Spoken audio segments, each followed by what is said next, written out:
there was more anguish ahead as South Manila experienced the climax of our welcome back to Asia. What Jap troops were left in South Manila really went berserk with mass rapes, mass vandalism, mass arson, mass despoilings, and mass killings.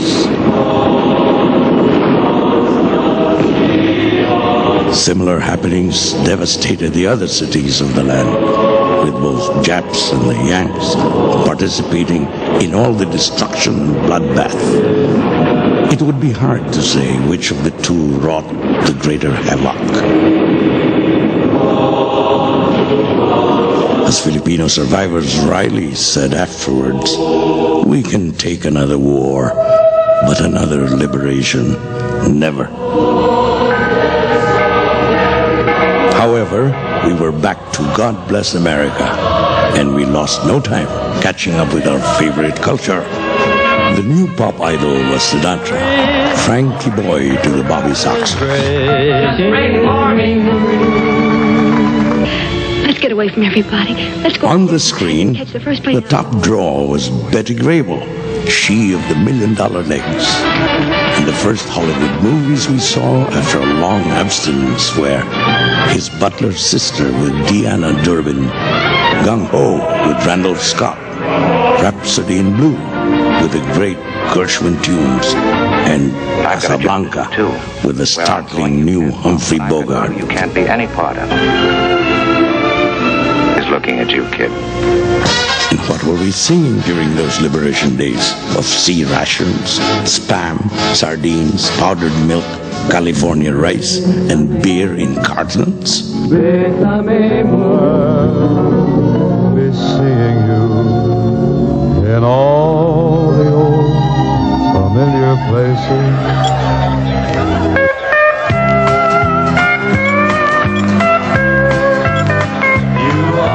And of course, You Are My Sunshine. My only sunshine, you make me happy. Which quickly became You Are My Pam Pam, with the inevitable tagline, Hanggang Pir Ka Lang. But rapture over the return of the Americans soon turned into vexation with them, especially in the quarrel over the so-called collaborators.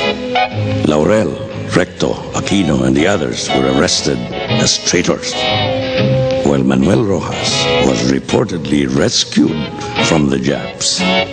Rojas became the new American boy. Quezon was dead, and Sergio Osmeña, who had taken over as president of the Commonwealth, was anathema to the Americans, especially to General MacArthur.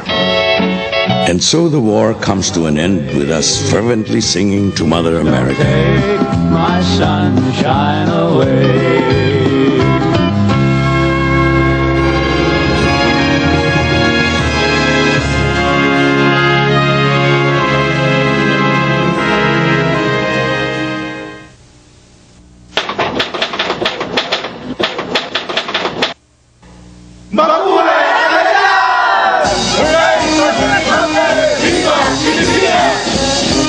Not joyful shouting, but look where it's happening.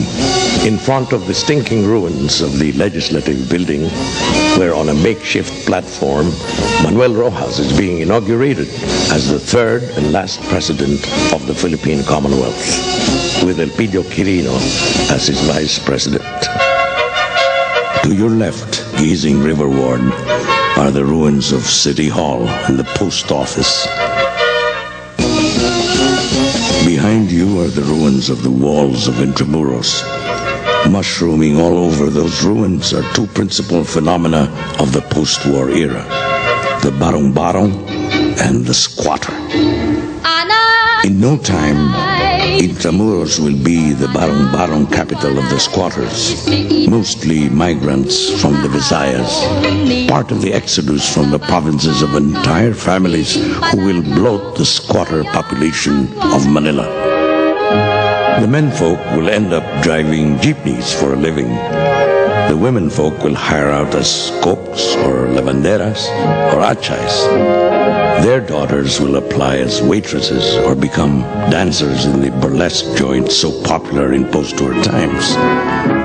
and the boys will become juvenile delinquents and join the deadly teenage gangs whose battlefields are street and sidewalk, plaza and campus. On July 4, 1946, formal independence is finally granted the Philippines by the United States of America. In the process, Rojas and Quirino become the first president and vice president of the Third Republic. Mayroong independensya pero walang kalayaan. Ang unang-unang indikasyon dito ay hindi natin bilang isang sovereign republic, hindi natin madesisyonan kung ano ang halaga ng sarili nating pera. The single worst thing that they could have done was to insist that the exchange rate, the peso price of the dollar, remain at 2 pesos to $1.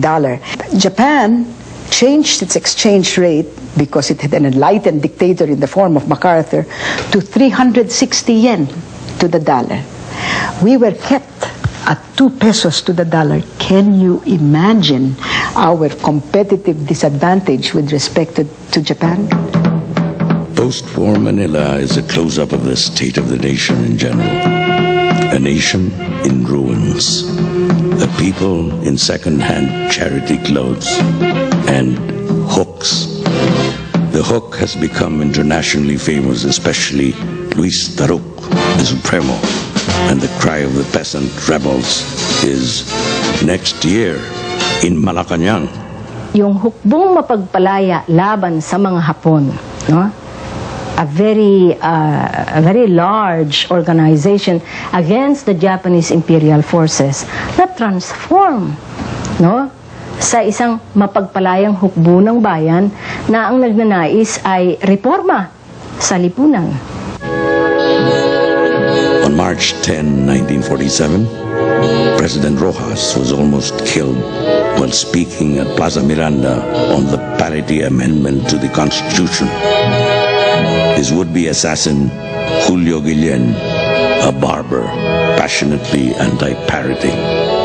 Nagpasa ng batas ang Kongreso ng Estados Unidos na tayo ay bibigyan ng salapi para sa tinatawag na rehabilitation at reconstruction. Sa isang kondisyon na dapat ay baguhin natin ang ating saligang batas, ang ating konstitusyon upang magkaroon ng pantay o patas na karapatan. Ang mga mamamayang Amerikano sa pagtamasa, no, sa ilang aspekto ng ating ekonomiya. Ang tawag doon, parity rights. In other words, if I go to the United States and want to buy land, I have no problems. If Americans wanted to come here and wanted to buy land, no problems either. Except, and that sounds very equal, except you're talking about equality between a giant and a dwarf. But still, parity triumphed at the polls. Julio Guillen was electrocuted. Curiously, President Rojas met his own death in Clark Field. Rojas, the pro-American, suffered a fatal heart attack on what was technically American soil.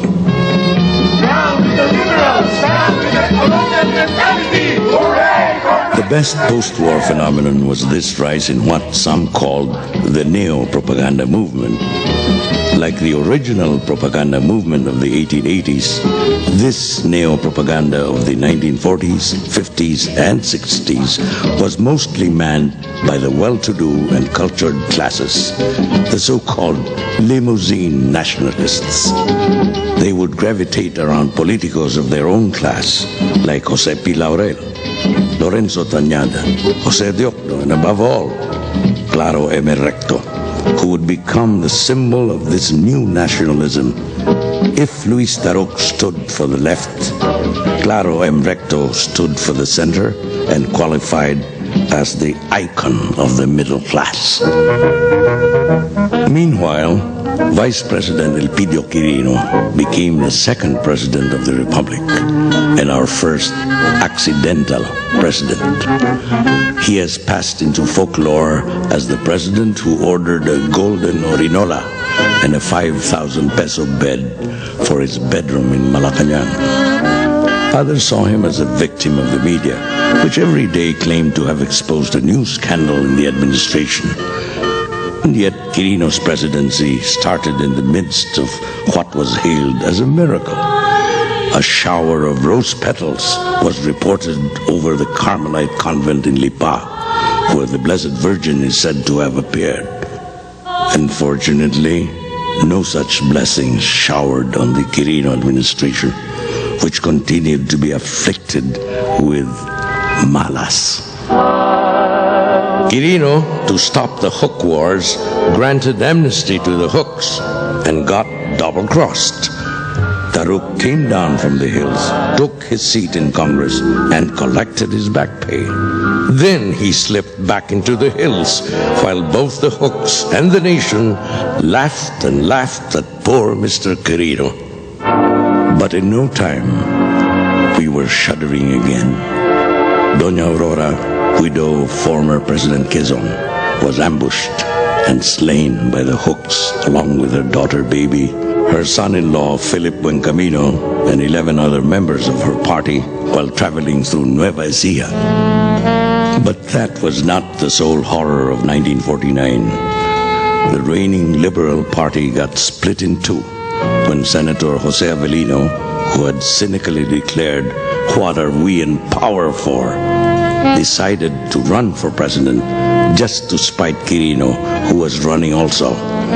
The opposition, Partido Nacionalista, had for candidate former President Jose P. Laurel, who was running to vindicate his wartime actuations. Indeed, the 1949 elections, so corrupt and criminal, seemed a fitting finale to the 1940s, a decade of disaster. Though none believed he had won the elections, Mr. Quirino was allowed to remain in Malacanang. And what marked his term? What else but malas again, and more malas yet? Among these was the establishment of import controls. Our exports were falling and our imports were growing, and naturally we had our first economic collapse. And that's when import controls were put in. In other words, they didn't change the exchange rate, but they put import controls. And that's what caused the entire corruption to start. And thus began the war between the Blue Seal and the local, and the eruption of another evil to destroy the Philippines, smuggling. It did look as if the Republic was headed for the cemetery.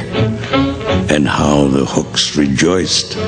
Next year in Malacanang, they continued to proclaim. But they spoke too soon, for with the 1950s arrived a savior. A simple mechanic and guerrilla leader from Zambales was appointed Secretary of Defense in 1950. Some say the only right thing Quirino ever did.